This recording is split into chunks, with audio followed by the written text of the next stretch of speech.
NTV time, जनता की बात जनता के साथ।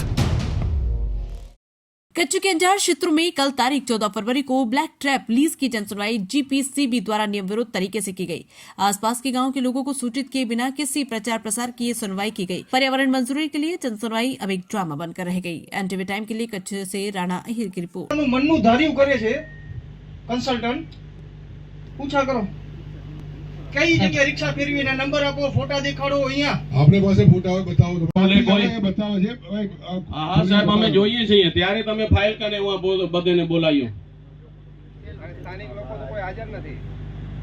26 ગામડા કયો છો કમ से कम 26 લોકો તો એક ગામડાનો એક લોકો તો બોલાવવાની બતાવો અહીંયા કે અહીંયા છે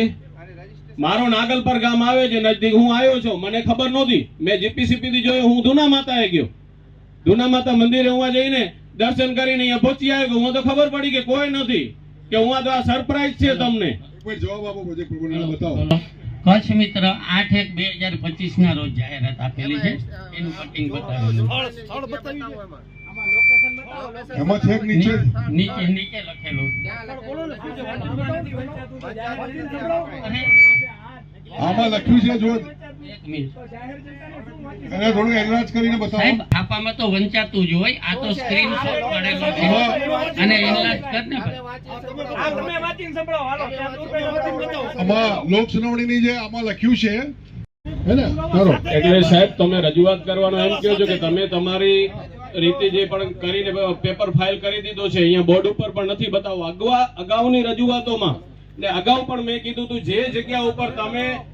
લોક સુનાવણી છે હવે આ વખતે તો પહેલો હું એ જ કહીશ ભાઈ અવાજ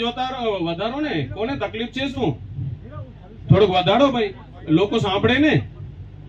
નકર સાહેબ જ નહીં સાંભળે તો શું કેમેરામાં જ રેકોર્ડિંગ નહીં આવે પહેલે